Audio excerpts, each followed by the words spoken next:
if you bring the human factor into it and say, okay, well, that employee is going through a sickness or a family situation. I mean, you can't always share that with the boss, shall we say, especially if it's a health situation, but you can bring a little more of that human factor into what is happening. What can we do? And if the company is willing to say, what can we do to make this situation better?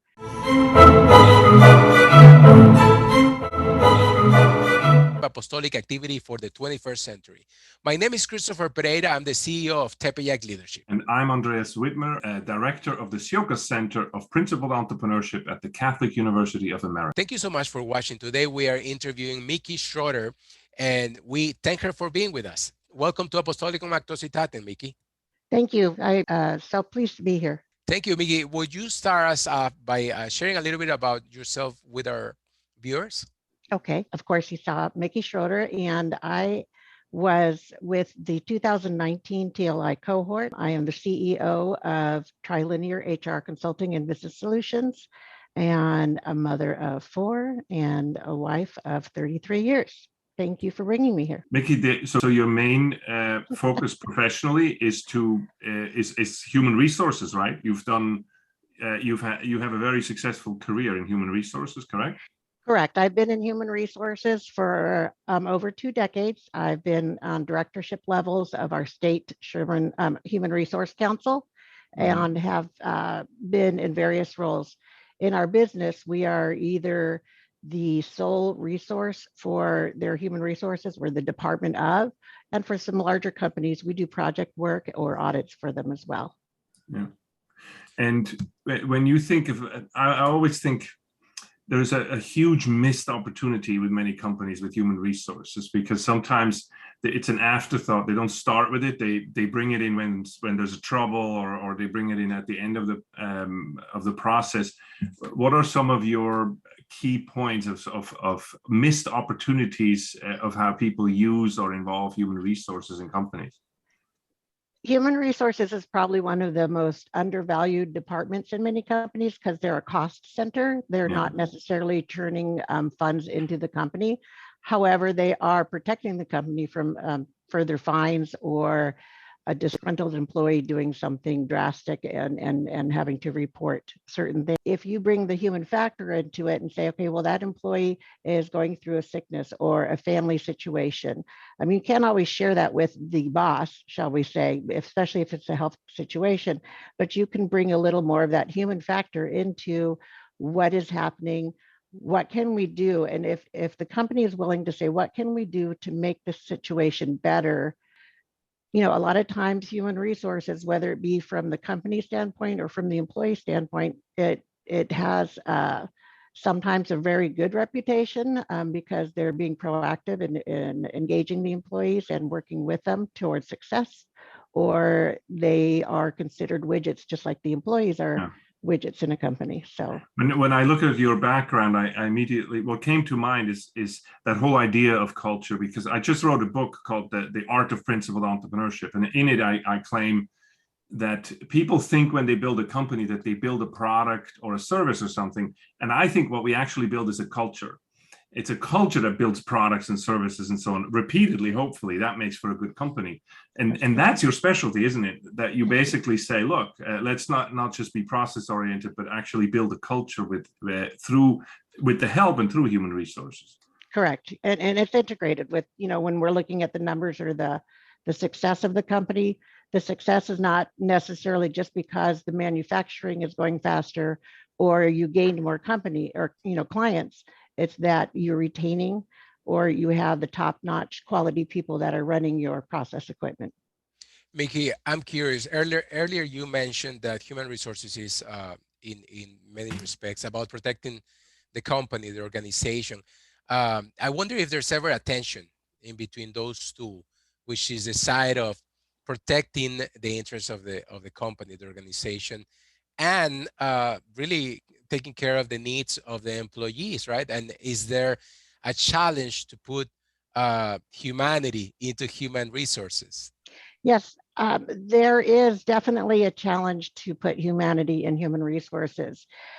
There are so many factors that go along with that. There can be anywhere from an employee that is somehow costing the company extra money through some of the issues that they are having. But if you bring the human factor into it and say, okay, well, that employee is going through a sickness or a family situation. I mean, you can't always share that with the boss, shall we say, especially if it's a health situation, but you can bring a little more of that human factor into what is happening. What can we do? And if the company is willing to say, what can we do to make this situation better? If you bring the human factor into it and say, okay, well, that employee is going through a sickness or a family situation. I mean, you can't always share that with the boss, shall we say, especially if it's a health situation, but you can bring a little more of that human factor into what is happening. What can we do? And if the company is willing to say, what can we do to make this situation better, on how to best utilize the humans that they have, is a key one. And then there's legal compliance, which can sometimes, as we all know, there's various different agencies that you have to report to within, certain industry companies. You have, there's that dead stop. If you have violated this and you're an employee and you know that, then there's ramifications. But to make sure that you're within legal bounds to help that employee improve, and explain what the next process is, and to treat them as humans too, even if they've done something wrong, so that they can move forward with their lives and so forth. In that sense, Micki, you're an expert on humanity, right? I mean, that's what you're doing. And I have to tell you that I myself, when I started companies and so on, I have to admit I'm very apprehensive hiring the head of HR, because this needs to be a key ally of the founder of the company or the CEO. But at the same time, there's many pitfalls. So maybe we have people watching this who are running companies and who are starting companies. And I'd love for you to think about, or to give me some tips of how would you hire you? You know what I mean? Like, how do you hire somebody who is an expert in humanity, and that the CEO or the founder of the company knows that this is going to be good? This is not going to be somebody who just rattles off all the laws and all the regulations, but you're a partner, no? Yes. And when I say clients, we actually call them partners, because we do partner with them and integrate our systems. We don't tell them they have to do this, they have to do this. I want to see what they have first. And then as far as finding somebody that would fit with their hearts, I call it their heart's intent for their business. What do they want to do with that business? And do they really know what they want to do? What are, depending on what the business is about. For me, 100% of my clients or partners have been referrals. I've done absolutely no advertising, but I'm also well keyed in with the human resource community, where, somebody say, oh, you need to call Micki. And, whether it be a quick question or not, they may become a client, they may not. And then I'm also well integrated within employment law here in Arizona and beyond, because we're not just in Arizona, we're actually an international company with partners in Pakistan, the Philippines, and India. So it's a large task trying to keep account of everything, but to understand who they're currently working with, as whether they are going to hire an individual, what their background is, and then to give them some scenarios, whether it be real life scenarios or how you want to see what they would do with a certain situation. Those are important things to ask, but also just asking another human resource person that they do admire, but maybe they can't hire, who they could recommend, and so forth. It's interesting that the intersection you're working at, I mean, if you look at the Philippines, India, Pakistan, the United States, you basically have, you cross cultures, Muslim, Hindu, and Christian culture, and there's probably some others in there as well. We are, of course, a Catholic podcast here, and so the other aspect of fear with the HR has to do with that if I create a culture in my company, I would like to turn my Catholic values into what I have here in the company. And I would need you to help me translate this. And this is a very tricky thing to do nowadays. And because you want to also be fair, you have Muslims in the company, you deal with Pakistan, you deal with India and so on. This is not an easy thing to do. Have you found best practices or helped people translate their personal values into their company values and to do that to an extent that it actually works across these cultures. Absolutely, absolutely. I have in a past opportunity, when I was working inside a company, not my own, it was predominantly from India. And so, I mean, some of the silly things was for me to not blurt out "holy cow." You know, you don't think about that, but to Very learn, true. yes, but to learn as much as I can about their faith, their values, and to find some similarities in values.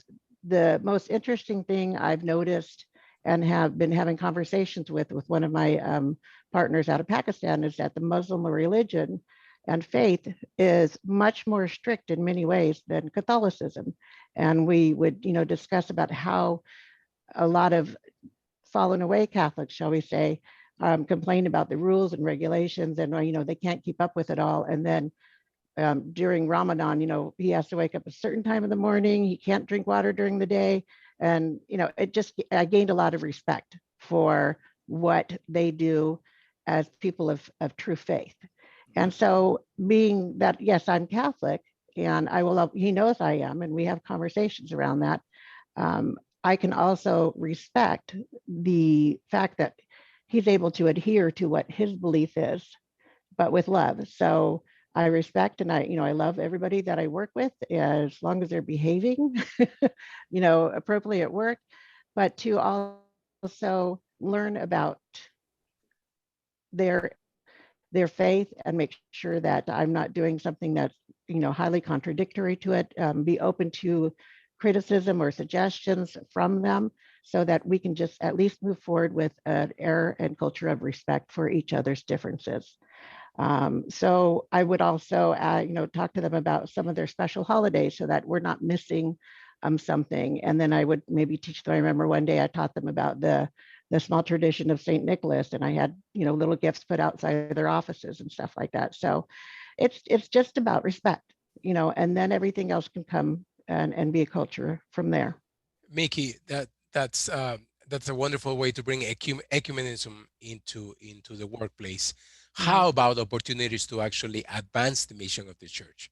Not necessarily convert those who are not Catholic, but to infuse your world, with the values of the gospel, or just witness to others. Can you give us any samples, any stories, or anything in particular that comes to mind?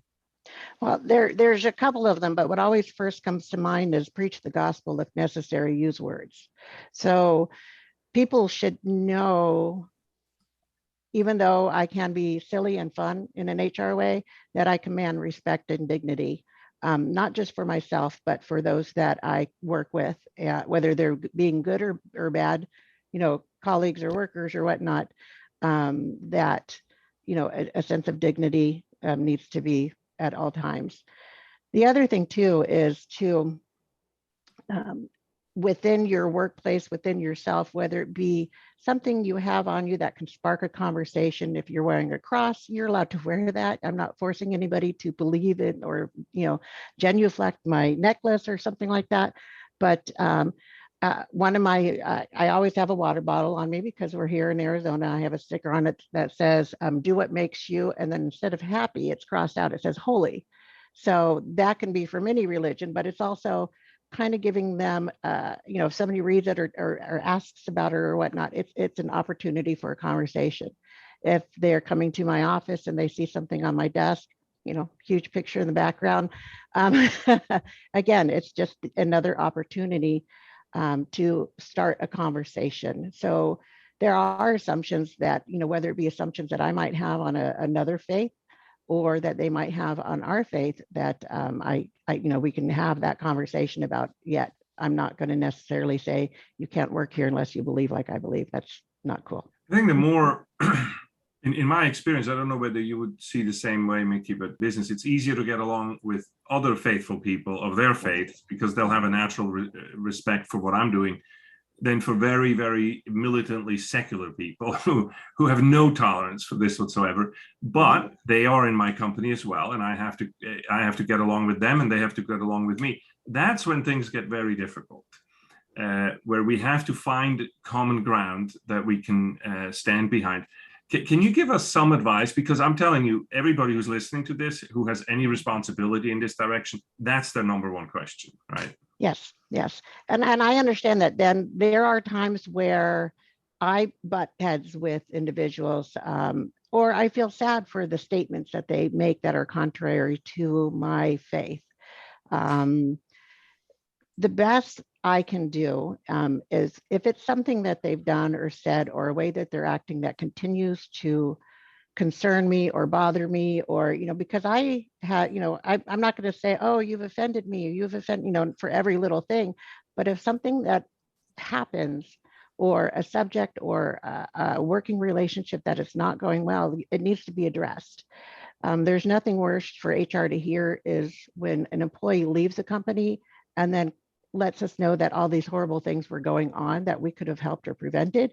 But now that they're not, somebody I need to protect within my employment, or the employment relationship, I'll still, like, if somebody did something really wrong, I'll still investigate and do it the correct thing.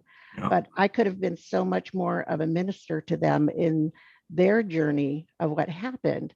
But they had this preconceived notion that HR is going to do something worse. So, I mean, just in the beginning of a working relationship, when we're onboarding people, we let them know we're here for them. And if we don't know about it, we can't help fix it. But if it's a complete clash in faith, where they're treating you differently because of that, it needs to be a conversation, that you have with them, and let them know, but also know what you would like the resolution to be.